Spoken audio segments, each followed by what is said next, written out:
Good afternoon, evening, or morning, or whatever it is you're waking up. I'm Charlie Chubaka. This is another episode of Red Road Journeys, and it's story time. You know what? As Indian people, one of the things we used to do is we used to teach we used to learn a lot of cool ass stuff by storytelling. So, again, this is the 21st century and all. Just my little lesson here has to do with guitars, which is my major problem. I'm like probably the world's most okay player, and I haven't warmed up at all. So I'm not gonna play. Maybe I will now. But just a story about guitars.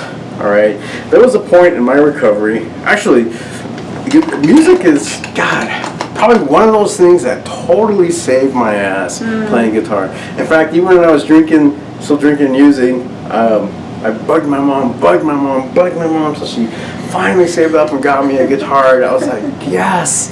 And because as a small child, and once I quit playing with toys, and I was really into Marvel comic books, and I got rid of all that stuff and sold all my comics and got a boombox because I wanted to be cool. I had other friends, they wanted to be the badasses. Yeah, I was just a little one. They wanted to be the badasses, so they were like into Scarface and all that.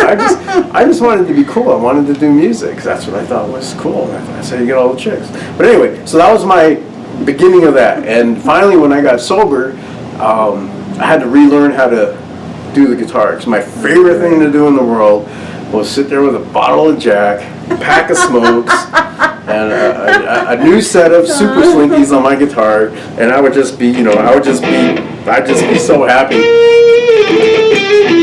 You sit there playing the blues, nobody loves me, man.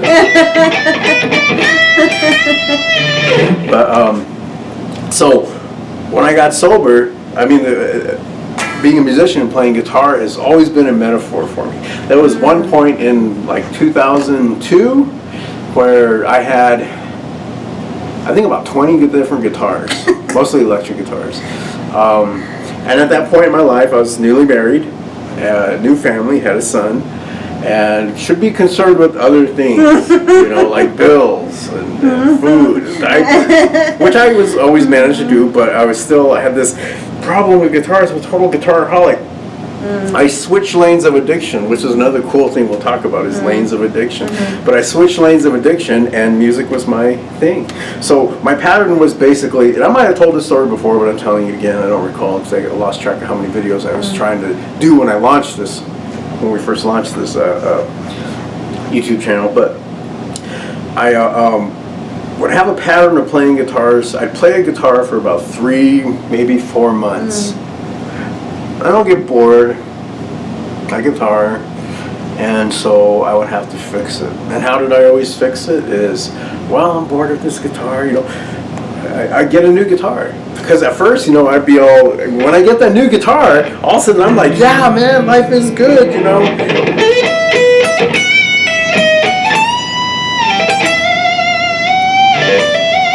I'd be like playing with a little bit more fire and spirit and be like, yeah, man, cool. This is it. This guitar is it. I feel better, And about 3 or 4 months later, guess what happens? I'm all, Nobody loves me again. Yeah.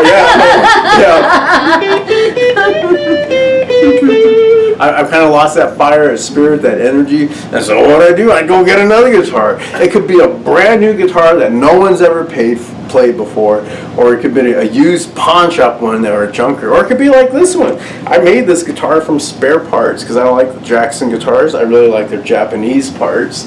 And so I made it from parts nobody else wanted. Kind of like my love life.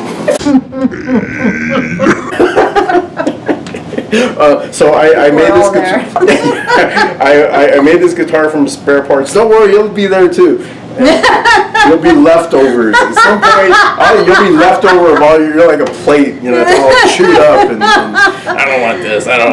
But anyway, so I would get a brand new to me guitar, and life would be good again. So I was doing that process over and over until I had about 20 guitars, and then finally, divorce happened in my life, and my son stripped away from me, and it was a really hard time to go through sober.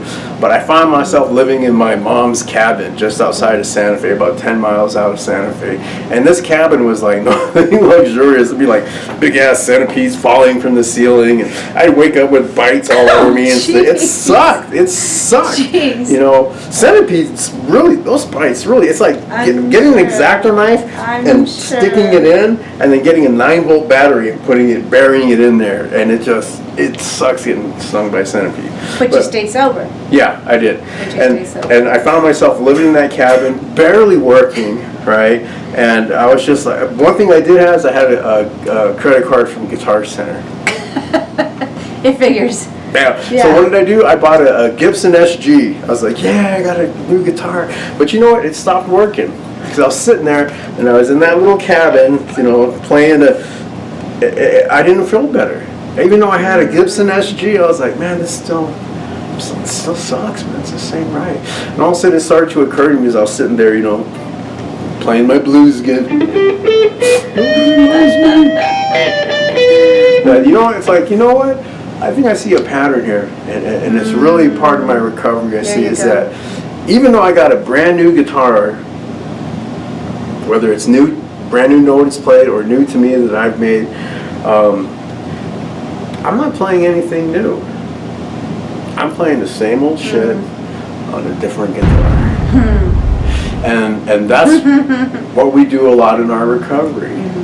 I'll get tired of this meeting with those guys, you know.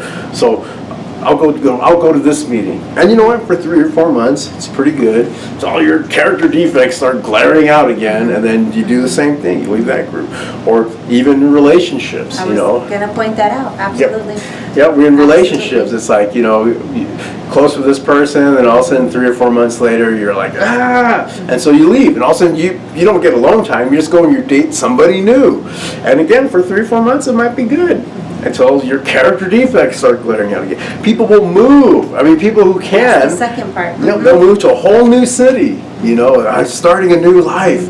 I have a new guitar, a new life, a new city. And then all of a sudden, you know, they're playing the same old song and dance, and you get the same old results. The results, exactly.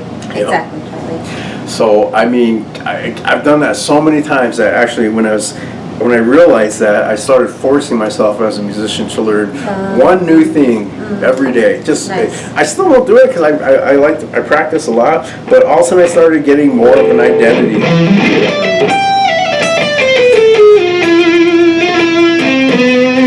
And you know that sucks, but I started building up my own vocabulary, just doing something different. And that's what you should do in your recovery.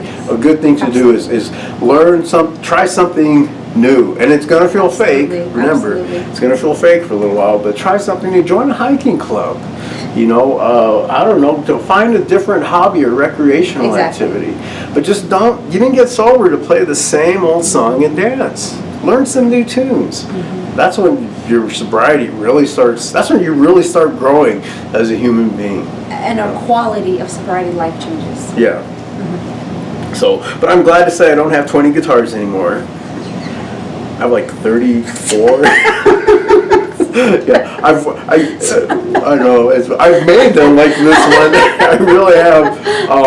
I kind of treat myself as a little gift. Every year I have a sober birthday. I've said, you know, I'm gonna get me a guitar. If you run down that path, always get a same color guitar. That way you can tell your partner, "Oh no, I've had that guitar for a while." That's the same one. It's a different case. It's the same one. Yeah. Oh, I just gave myself away, huh? You Damn sure it. did, Oh, right? crap. She's gonna be like, you know, Charlie. Yeah. Oh, that old thing's been it's been in the closet for a long time. Jeez. All right. Anyway, so that's my story. I'm sticking to it. Take it easy.